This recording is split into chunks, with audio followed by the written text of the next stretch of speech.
Eu sentia dores, assim, incapacitantes, mas eu tinha demandas para fazer, né.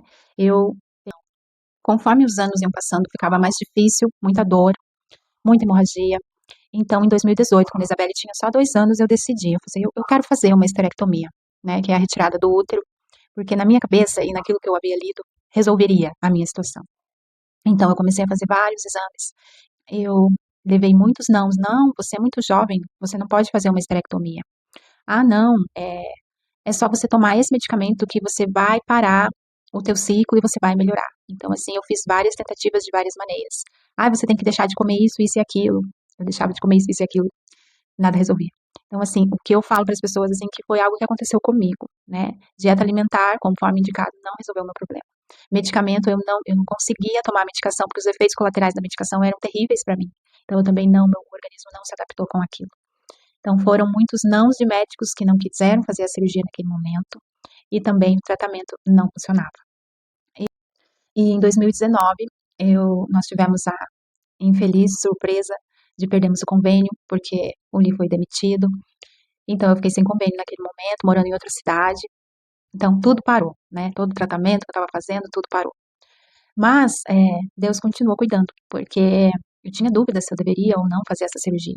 E uma vez a minha irmã me mandou, né, um áudio falando: "Olha, eu tive um sonho e Deus falava para mim, fale para Dani que ela pode fazer a cirurgia".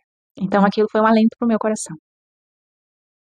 E vieram os anos seguintes, a pandemia, mais a as dificuldades, né, de todo aquele momento, e a doença ali, avançando, né. Então assim, eu cheguei há uns 4 anos atrás, mais ou menos, a partir, né, de 4 anos atrás, de ter, assim, poucos dias durante o mês em que eu realmente estava bem, em que eu podia falar: "Hoje eu não sinto nada", porque eu sentia dores todos os dias, não eram mais como antigamente, que era só no período menstrual, só entre aspas, né, naquele período menstrual, não. Eu sentia dores, assim, incapacitantes, mas eu tinha demandas para fazer, né. Eu tenho até uma foto minha, assim, que eu tirei, que eu nunca fui de guardar, né, de tirar foto e tal, mas naquele dia eu falei: "Eu vou tirar uma foto". E eu tirei uma foto e coloquei no grupo, né, da família. Falei: "Olha o tamanho da minha barriga". Isso foi em abril do ano passado. Eu estava, assim, como uma gestante de 6 meses, né, o que é chamado de endobarriga. E então, eu participo de vários grupos e num desses grupos eu vi que uma pessoa comentou, né, falou muito bem de um médico. E eu falei: "Não me custa nada tentar", né, nesse período nós já tínhamos feito um convênio justamente para isso, justamente para que eu pudesse fazer essa cirurgia e ter qualidade de vida. Então, fui atrás desse médico. E quando eu cheguei lá, eu realmente fui acolhida, fui ouvida.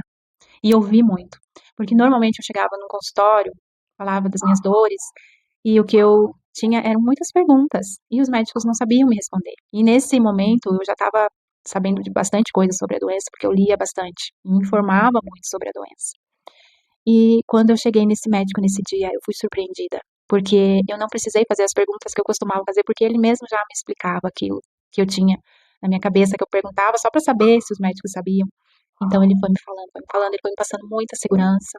E ele falou: "Não, você precisa ter qualidade de vida". Então eu encontrei esse médico, né, que eu falo que foi um enviado de Deus, assim, para minha vida. E eu saí daquele consultório, assim, muito confiante.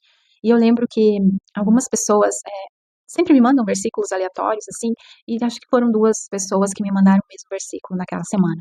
Então aquilo, deixou meu coração, assim, muito quentinho e eu fiquei muito confiante. O versículo tá lá no livro de Jó. Ele diz assim: "Ele ainda encherá de riso a sua boca e de grito de alegria os seus lábios". Jó 8:21. Então, assim, aquilo foi algo muito especial que o Senhor trouxe para o meu coração, né. Então, a partir daquele momento, eu comecei a fazer vários exames para ver como estava o avanço da doença e exames pré-cirúrgicos também. Porque, assim, eu tinha muito receio de que já tivesse atingido o intestino, a bexiga, né, outros órgãos. Ter certeza que tinha nas trompas e no ovário, porque eu já tinha endometrioma, isso eu já sabia. Mas o receio de estar localizado em outras partes tornaria a cirurgia ainda muito mais arriscada. E eu tinha adenomiose também, que é, né, o que acontece por fora do útero. Então a indicação para mim, depois que todos os exames estiveram prontos, sim, que era, né, a esterectomia, eu podia retirar o útero. E o médico falou: "Então vamos fazer isso, se você quiser realmente isso, nós faremos". Então foi feito a esterectomia, que é a retirada do útero, das trompas e do colo do útero. E permaneceu os ovários, ele conseguiu preservar os ovários mesmo tirando o endometrioma que estava ao redor. do ovário. E por fim, ele comentou, né, depois a minha mãe falou para mim que o médico falou para ela, né, e depois ele também falou para mim que a cirurgia foi um sucesso, foi assim uma das melhores cirurgias que ele fez, porque muito que estava nos exames já não constava mais ali, e os exames eram bem recentes. Então, assim, foi um período assim que eu pedia muito, assim, um milagre do Senhor, né, para aquela cirurgia. E assim, não tinha acometimento do intestino e nem da bexiga, que era uma grande preocupação, tanto que eu cogitei até a ideia de ter um cirurgião dessa área, né, do gástrico, no caso, mas no último momento eu falei, não, vamos aguardar, né, e não foi preciso naquele momento. Mas sim, existem muitas pessoas que são acometidas dessa forma, né, e a cirurgia é uma cirurgia muito delicada, mas quando você coloca confiança em Deus em primeiro lugar, e você vê que tem ali um profissional, que ele realmente sabe o que ele está fazendo, então isso também faz muita diferença.